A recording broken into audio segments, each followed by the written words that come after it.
আমাদের দেশে একটি সরকার পরিচালিত হচ্ছে। একটি সংসদ কার্যকর আছে। সংসদে একটি বিরোধী দল আছে।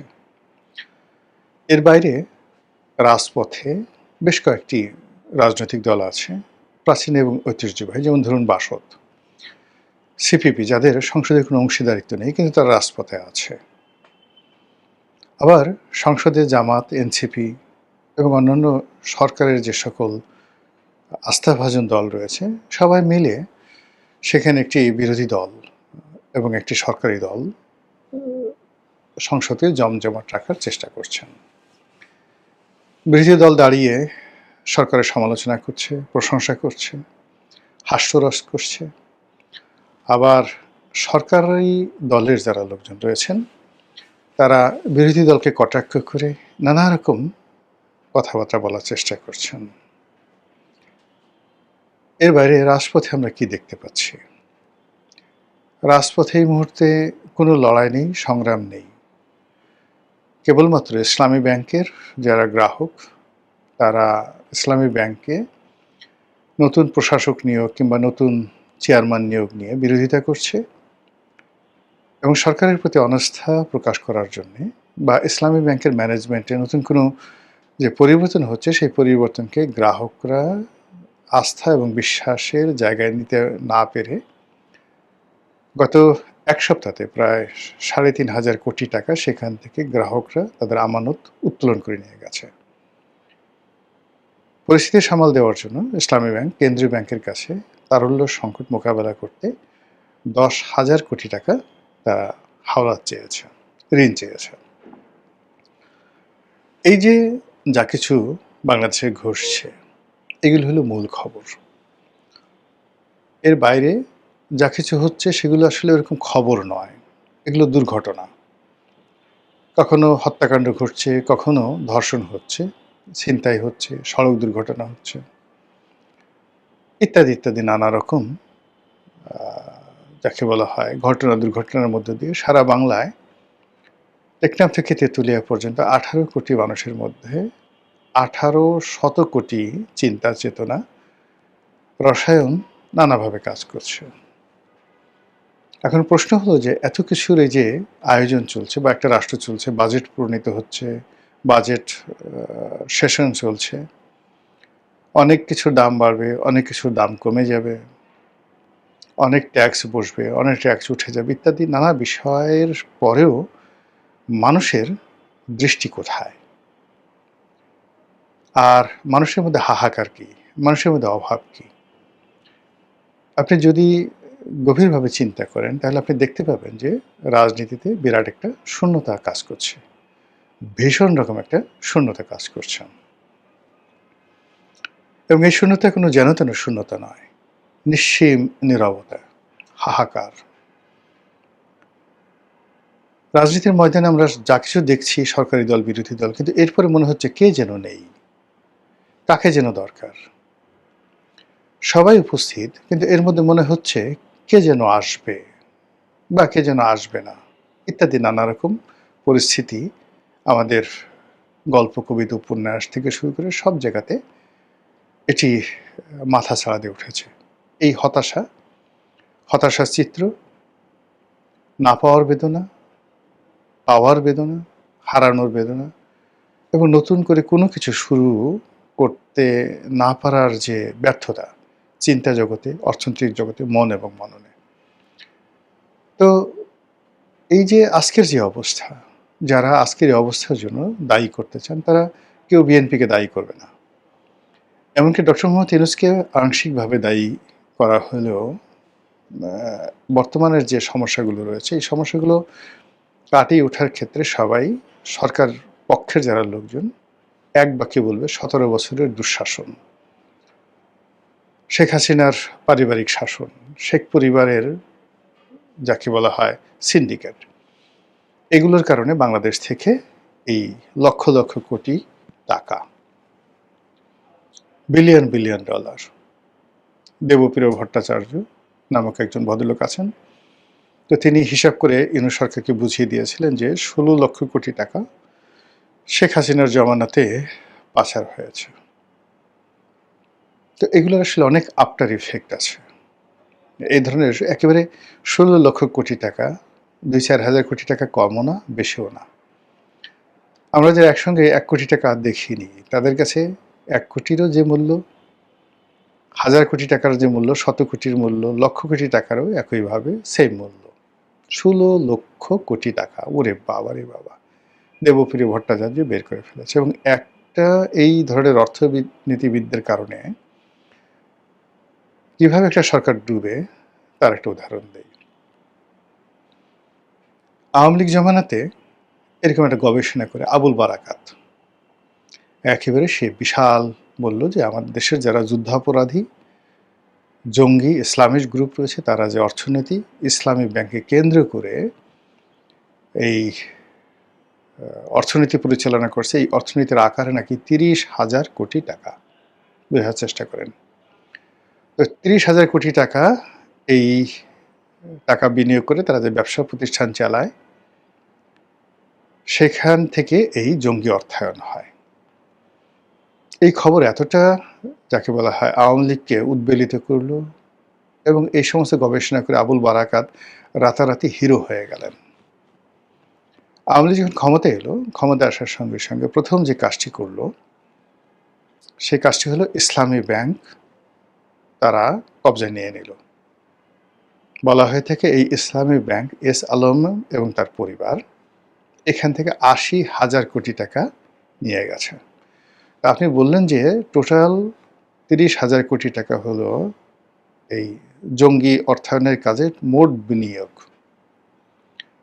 তার সেই মোট বিনিয়োগটিকে আপনি জঙ্গি অর্থায়ন যারা তাই বিনিয়োগ থেকে না করতে পারে, এজন্য তাদের সেই ব্যবসা প্রতিষ্ঠান এগুলোতে আপনি সরকারি কর্তৃত্ব বাড়ালেন, তাদেরকে বের করে দিলেন, আর বিনিময়ে অন্য সব বাদ, কেবলমাত্র সেই এস আলম তারা নিয়ে গেল ৮০,০০০ কোটি টাকা। অন্যদিকে আরেকটি আছে নাবিল গ্রুপ, এখন বর্তমান সরকার বলছে তারাও নাকি ৮ থেকে ১০,০০০ কোটি না কত কোটি টাকা নিয়ে গেছে। তারপর সংসদে দাঁড়িয়ে সালাউদ্দিন সাহেব স্বরাষ্ট্রমন্ত্রী বলেছেন যে গত কয়েক বছরে ইসলামী ব্যাংক প্রায় ২২,০০০ কোটি টাকা তছরুপ করেছে, তার মধ্যে ১১,০০০ কোটি টাকা এই নির্বাচনের কয়দিন আগে, জাস্ট যে নির্বাচন হলো সেই কয়দিন আগে তারা তছরুপ করেছে এবং জামাতকে ফান্ডিং করেছে। এবং এই সকল কথাবার্তা, কর্মকাণ্ড যে একটা প্রতিষ্ঠানকে, একটা রাষ্ট্রকে কি বিপদের মধ্যে ফেলে, তা এই ইসলামী ব্যাংক যেভাবে ডিজিএফআই দিয়ে আওয়ামী লীগ জমানাতে দখল করা হয়েছিল তা প্রকৃষ্ট উদাহরণ। তো সেই দিক থেকে দেবপ্রিয় ভট্টাচার্য এই যে হিসাব করে বলে দিলেন ১৬ লক্ষ কোটি টাকা দেশ থেকে চলে গেছে, এটার যে ইফেক্ট কি, আফটার ইফেক্ট কি, এবং এটার দ্বারা একটা দেশ জাতি যে কতটা ক্ষতিগ্রস্ত হবে, কতটা অবিশ্বাস তৈরি হবে, কতটা ক্রোধ ঘৃণা তৈরি হবে এবং কতটা ঘৃণা তৈরি হবে, এটা এই মুহূর্তে আপনারা কল্পনাও করতে পারছেন না। যেভাবে ওই যে আবুল বারাকাতের ৩০,০০০ কোটি টাকার যে খেসারত, তার খেসারত এখন জাতিকে দিতে হচ্ছে। আর এই সমস্ত কথাবার্তা বলে সে সরকারকে খুশি করে জনতা ব্যাংকের সে চেয়ারম্যান হয়ে গেল। জনতা ব্যাংকের চেয়ারম্যান হয়ে মানে আওয়ামী লীগের যে সিন্ডিকেটটি, একটা দুর্বৃত্ত শ্রেণীর সিন্ডিকেট, তারা এই জনতা ব্যাংকটিকে শেষ করেছে আবুল বারকাতের নেতৃত্বে। এখন সরকারি ব্যাংকগুলোর মধ্যে সবচেয়ে ভালো অবস্থানে ছিল জনতা ব্যাংক, আর এই আবুল বারকাতের কারণে এই জনতা ব্যাংকটা সরকারি ব্যাংকগুলোর মধ্যে সবচেয়ে খারাপ ব্যাংক। সবচেয়ে খারাপ ব্যাংক এখন এই জনতা ব্যাংক যদি ইসলামী ব্যাংক বা অন্য ব্যাংকের মধ্যে হতো, যারা কিনা প্রায় ৭০% পুঁজি নষ্ট করে ফেলেছে। তো সেই আবুল বারাকাত জেলখানায় আছে, তাকে নাকি আবার জামিন দেওয়া হয়েছে। কেন দেওয়া হয়েছে আই ডোন্ট নো। তো সেই আবুল বারাকাত এই জনতা ব্যাংকটাকে শুধু বসায়নি, তার সঙ্গে সঙ্গে শেখ হাসিনাকে নোবেল পুরস্কার এনে দেওয়ার জন্য জনতা ব্যাংক এবং সোনালী ব্যাংক, এই সমস্ত যে সরকারি ব্যাংকগুলো রয়েছে, সেই সরকারি ব্যাংকের বড় বড় যারা ডিফল্টার, ইনক্লুডিং হলমার্ক কেলেঙ্কারির যে নায়ক, যিনি হলমার্কের মালিক, আমার লোকটার নাম মনে নাই, এই তার অর্থায়নে এই আবুল বারকাত এবং অন্যান্য ব্যাংকের যারা চেয়ারম্যান, সরকারি ব্যাংকের চেয়ারম্যান, সদল বলে এরা প্রায় অনেক দিন আমেরিকাতে গিয়ে তারা এই প্লেজার ট্রিপ দিয়েছে। আর শেখ হাসিনাকে বুঝিয়েছে তার নোবেল পুরস্কার পাওয়ার জন্য তারা সেখানে তদবির করতে গেছে। প্রমাণ সহকারে দিতে পারবো এই সমস্ত কথাবার্তা।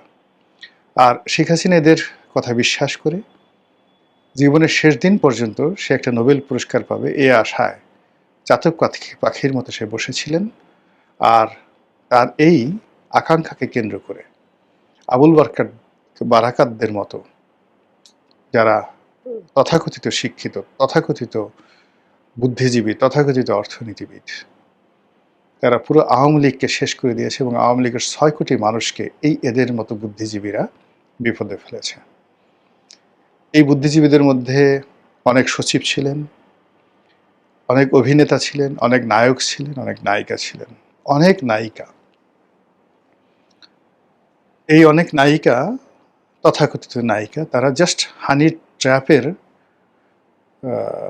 যাকে বলা হয় এলিমেন্ট রূপে ভারতীয় গোয়েন্দা সংস্থা, বিভিন্ন গোয়েন্দা সংস্থা তাদের এজেন্ট হয়ে বড় বড় সামরিক বেসামরিক কর্মকর্তাদেরকে বিছানায় নিয়েছে এবং বিছানায় নিয়ে যত রকম তথ্য আছে, উপাত্ত আছে, সেগুলো বিদেশিদের হাতে তুলে দিয়েছে। আমি নাম বললাম না, বাট বাস্তবতা এটাই, ওপেন সিক্রেট। এগুলো এই যে ললনারা রাজনীতির পিছনে পিছনে ঘুরে, সুন্দরী, কোনো কাজকর্ম নেই, বড় বড় মানে আইজি বলেন, সেনাপ্রধান বলেন, ডিজিএফআই প্রধান বলেন, আওয়ামী লীগ জমানাতে এদের পেছনে যে সকল ললনারা ঘুরত এবং যে সকল হানি ট্র্যাপ তারা মানে হাত পেতেছে, এ সবই সরকারের 12টা বাজিয়েছে। তার ফলে কি হলো, এই যে আওয়ামী লীগ, আপনি যদি নেতিবাচক কথা বলতে চান, কোনো অবস্থাতে আওয়ামী লীগকে বাদ দিয়ে কোনো কথা বলতে পারবেন না, এটা যেমন সত্য। একই সঙ্গে আওয়ামী লীগ জমানাতে যে সকল ভালো কাজ হয়েছে, অর্থনীতির একটা গতি ছিল, উন্নয়নের একটা ধারা ছিল, অনেক ক্ষেত্রে সুশাসন ছিল, মানুষের আশ্রয় নেওয়ার মতো একটা জায়গা ছিল, রাজনীতিতে চেইন অফ কমান্ড ছিল এবং শেখ হাসিনার একটা সর্বময় কর্তৃত্ব এবং ক্ষমতা ছিল। আপনি সেটা থেকে কিম জংয়ের সাথে তুলনা করেন কিংবা হিটলার বলেন, মুসোলিনি বলেন, ফ্যাসিস্ট বলেন, does not matter. Sheikh Hasina যেটা চাইতো সেটাই এই বাংলায় হতো, ভালো অথবা মন্দ। যেটি 1%ও করতে পারেননি ডক্টর মোহাম্মদ ইউনূস। তার জামানাতে তাকে মনে হয়েছে he is just like a puppet, just like a puppet. আবার অন্যদিকে বর্তমান সরকার 100 দিনের মধ্যে ক্ষমতায় এসে অনেক সুন্দর সুন্দর কথা বলেছে, বিনয় দেখেছে, ভদ্রতা দেখেছে, কিন্তু কাজের কাজ করতে পারেনি। চাঁদাবাজি বন্ধ হয়নি, দুর্নীতি বন্ধ হয়নি, অনিয়ম বন্ধ হয়নি, সরকারি কাজকর্মে কোনো গতি আসেনি। মন্ত্রীরা সবাই ফাটাকেষ্ট হয়ে নানা রকম নাটক তৈরি করছেন, বিভিন্ন সরকারি অফিসে যাচ্ছেন, একে বরখাস্ত করছেন, ওর ঘুষ ধরছেন, ওর দুর্নীতি ধরছেন, কিন্তু ঘোড়ার ডিম কিছুই হচ্ছে না। কিন্তু শেখ হাসিনা যদি বলতেন যে তোকে লবণ দিয়ে, আদা দিয়ে, মরিচ দিয়ে বাটিয়ে বাটিয়ে খেয়ে ফেলব, সেটাই হতো। শেখ হাসিনা যদি বলতেন যে চাকরি শেষ, মুহূর্তের মধ্যে চাকরি শেষ, আর শেখ হাসিনা যদি বলতেন যে এটা কর, সাথে সাথে সেটা হয়ে যেত। এখন এই সময়টিতে এসে মানুষ যখন একটা বিশৃঙ্খল অবস্থার মধ্যে পড়ছে, তখন তারা ওই যে আওয়ামী লীগ জমানাতে যে রামদা পার্টি ছিল, ছাত্রলীগ ছিল, যুবলীগ ছিল, এই জিনিসগুলো ভুলে গেছে।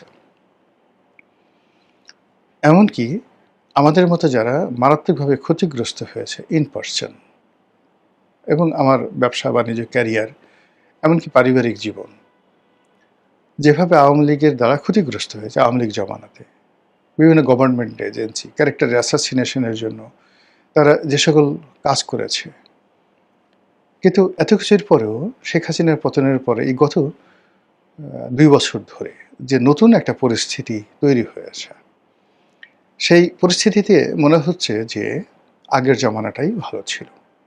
ছোট্ট একটা উদাহরণ দিই। আমি থাকতাম ঢাকা কলেজের পেছনে। ঢাকা কলেজের পেছনে আমার বাসা, সেই 1997 সন থেকে। তো এই যে আওয়ামী লীগের 17 বছরের মধ্যে তো এমপি সময়টা বাদ, এমপি 2013 সন থেকে আমি স্রোতের বিরুদ্ধে চলছি। তো ঢাকা কলেজের ভিতর দিয়ে গেছি, ঢাকা ইউনিভার্সিটির ভিতর দিয়ে আসছি গেছি, কখনো আমার মনের মধ্যে কখনো ভয় আতঙ্ক ছিল না। বরং ছাত্রলীগের ছেলেরা গাড়ির সামনে অনেক সময় পড়তো সালাম দেওয়ার জন্য, গ্লাস নামিয়ে কারোর সাথে হ্যান্ডশেক করতাম, রাস্তায় দাঁড়িয়ে কথা বলতাম বিএনপিতে যোগদান করার পরেও। কিন্তু আমার কাছে কখনো রাত্রি 1টার সময় ওই ঢাকা কলেজের গলি দিয়ে ঢোকার সময় ভয় হতো না। কিন্তু ইউনূসের জমানাতে আমি সেই দিনের বেলাতেও ওই গলিতে ঢুকতে ভয় পেতাম। এবং বলতে গেলে এক ধরনের ভয় থেকেই ধানমন্ডি আমার দীর্ঘদিনের পুরনো আবাসস্থল, নিজের বাড়ি, সেই এলাকা ছেড়ে নতুন একটা এলাকার বাসিন্দা হয়েছে। কষ্ট হচ্ছে। আওয়ামী লীগ জমানাতে আমার ব্যবসা বাণিজ্য বাধা তৈরি করা হয়েছিল, কিন্তু আমি বিকল্প পথ দিয়ে ব্যবসা বাণিজ্য চালিয়ে নিয়েছিলাম। কিন্তু এখন আমার ব্যবসা বাণিজ্য বন্ধ, ব্যবসা বাণিজ্য করতে পারছি না। একটা সাধারণ মামলার একটা শুনানি, হাইকোর্টের একটা শুনানি গত 17 মাস ধরে সিরিয়াল আনতে পারছি না। Can you imagine? আমার এই পরিস্থিতি থাকা সত্ত্বেও হাইকোর্টে একটা সাধারণ মামলায় যার শুনানি হবে, আর কিছু না, বিচারক এটা শুনানি করবে, নিশ্চয় নর্মাল একটা মামলা, সেই মামলাতে গত 2 বছর মানে শেখ হাসিনার পতনের পর জাস্ট একটা মামলায় শুনানি আসবে, এই সিরিয়ালে আনতে হচ্ছে না। অথচ আওয়ামী লীগ জমানাতে এরকম একটা মামলা শুনানি, আমার জন্য শুনানি করতে হায়েস্ট 24 ঘন্টা সময় লাগতো, 24 ঘন্টা, কিন্তু সেটা হয়নি। কিভাবে দেখুন আপনাকে বলি, একটা লেখা লিখলাম বাংলাদেশ প্রতিদিনে, সুন্দরী সুজানা, 2 বিরুদ্ধে 1 উকিল, 3টি মামলা হলো বাংলাদেশ প্রতিদিনের সম্পাদক আমার বিরুদ্ধে এবং প্রকাশকের বিরুদ্ধে। ঢাকা বার মামলা করলো, সিলেট বার মামলা করলো, রাজশাহী বার মামলা করলো। আমি এবং তারা যেভাবে বার মামলা করলো, মানে ঢাকা বারের 35,000 উকিল বার, মানে ঢাকা মানে আইনজীবী সমিতি মামলা করলো, অ্যাজ এ পার্সন না, অ্যাজ এ সমিতি। তেমনি সিলেট বার মামলা করলো, রাজশাহী বার মামলা করলো। সেই মামলায় নর্মালি হাইকোর্টে, যেহেতু এটা মামলায় জামিনযোগ্য দ্বারা হাইকোর্টে আসা যায় না, সেই মামলা আমি হাইকোর্ট থেকে আগাম জামিন নিলাম আওয়ামী লীগ জমানাতে। আবার আগাম জামিন নেওয়ার পরে সেই মামলা আবার আমি শুধুমাত্র হাজিরা দিলাম। নর্মালি যখন ক্রিমিনাল কেস হবে, সেই ক্রিমিনাল কেসের চার্জ ফ্রেম না হওয়া পর্যন্ত আপনি কোয়াশমেন্টে যেতে পারবেন না। কিন্তু আমি যখন জাস্টিস সিনহাকে, প্রধান বিচারপতিকে জিনিসটা বুঝিয়ে বললাম, সঙ্গে সঙ্গে তিনি সেই কোয়াশমেন্টের জন্য তিনি একটা বেঞ্চকে নির্দেশ দিলেন যে এটা গ্রহণ করা হোক। তো চিন্তা করুন যে রাষ্ট্র ছিল, সরকারের মানে 3টা বার মামলা করেছে, কিন্তু তারপর আমি হাইকোর্টে এসে আশ্রয় নিতে পেরেছি। 2018 সনে আমার বিরুদ্ধে লেখা মামলা দেওয়া হলো, আইসিটি একটা মামলা দেওয়া হলো। সেই আইসিটি একটা মামলা, আমার বিরুদ্ধে ওয়ারেন্ট, আমি 1 বছর ঘুরে বেড়ালাম। কই আমার মনে কোনো ভয় হয়নি, পুলিশ আমাকে গ্রেপ্তার করবে। আইসিটি মামলায় বিএনপির মানে সব মানুষ মানে আইসিটিতে গ্রেপ্তারই পড়ো না, সে অবস্থা আমি 1 বছর ঘুরাচ্ছি। এরপরে চার্জ ফ্রেম হলো, চার্জশিট দিল আমার অ্যাগেনস্টে। আমি ঢাকা কোর্টে গেলাম, যাওয়ার পর সেখান থেকে জামিন নিলাম। জামিন নেওয়ার পরে হাইকোর্টে আসলাম, চার্জ ফ্রেম হলো, কোয়াশমেন্টে